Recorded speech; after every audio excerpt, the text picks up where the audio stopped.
खुशदार हादसे में जोही तालुके जा केतिराई नौजवान हादसे जो शिकार थी फौत थी विया आहिनि। हिन सिलसिले में जोही तालुके जे मुख़्तलिफ़ ॻोठनि में तॾा विछायल आहिनि। अचो त इन्हनि सां ॻाल्हि ॿोल कयूं त इहो हादसो कीअं पेश आयो आहे ऐं हादसे जा कहिड़ा सबब आहिनि। टियों ॾींहुं मुंहिंजो नंढड़ो बस हिते ॿधी ऐं होॾां खुशदार होॾां विया पिए, त मूंखे ॿुधाई मां वञा थो होॾां। मां चयो माशाल्लाह अलाह ख़ैरु कंदी भली वञ। 5 बजे धारे मूंखे फ़ोन आई त तव्हांजो छोकिरो होॾां खुशदार वियल हो। मां चयो हा, उन्हनि जो एक्सीडेंट थियो आहे ऐं तव्हांजो हाणे कंहिंसां राब्तो कयो जंहिंजो नंबर तव्हां वटि हुजे। पोइ असांजो हिकिड़ो सुठो पंहिंजो हितां जो वियल हो ॻोठ जो, उहो बि हुयो। इहो असांजो दोस्त हिकिड़ो अब्दुल कादिर कलोरो आहे, उहो बि हुते वियल हो। पोइ होॾे मूं फ़ोन ॻाल्हायो उन्हनि सां। उन ॿुधायो त एक्सीडेंट थियो आहे, छोकिरे असां खणा माना खुशदार आया आहियूं, पर छोकिरे जी हालत माना सीरियस आहे, धक काफ़ी लॻल अथसि ऐं सीरियस हालत में आहे। पोइ असां पहिरां बधो त असां भला तो निकिरी वञूं होॾां।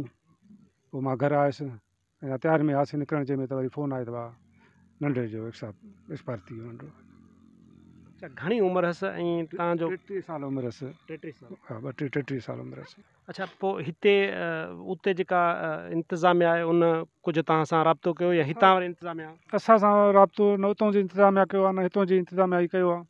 पर हाल उते ॼण उन्हनि लाश कढाइण में, इस्पताल पहुचाइण में, एम्बुलेंसूं ॾियण में उन्हनि जेका असांजे हुते जेके हमरा हुआ उन सां राब्तो हुओ असांजो, त उन्हनि तमामु सुठी मदद कई आहे। आर्मी वारनि बि मदद कई आहे, उतां जी इंतिज़ामिया DC या ॿिया टिया। बलोचिस्तान खुशदार के एरिया में एक्सीडेंट थियो राति 2 बजे के टाइम। 18 माण्हू शहीद थिया, बाक़ी 34 माण्हू मरीज़ आहे उते।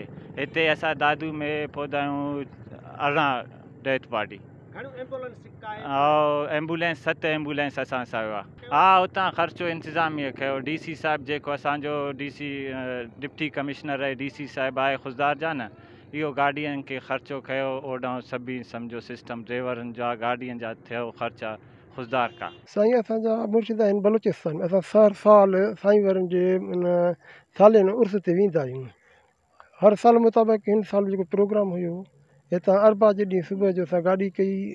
असांजा हमरा हितां खां फ़क़ीर उते विया, ख़ैर सां वञी उते शाम जे टाइम ते पहुता और राति उते रहिया। जलसो अञा ॿी राति में ॿ रातियूं जलसो थींदो आहे।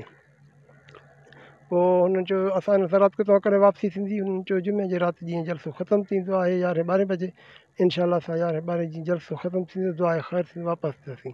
पोइ उतां खां 11-12 वापसि थिया। जॾहिं वापसि थिया त असां खे ख़बर न पई, छो जो हिते रस्ते में सिग्नल कोन्हनि। हिते असां वटि फ़ोन जो राब्तो हुननि सां न थींदो आहे। फजर निमाज़ सां पढ़ी बस कई निकितासीं मस्जिद खां त हिकिड़ो छोकिरो ॻोठ जो आयो, चई गाॾी जेका वापसी थी आहे उहा रस्ते में एक्सीडेंट थी पई आहे। किथे चई वंगू खां परियां, खुशदार ऐं वंगू जे विच ते।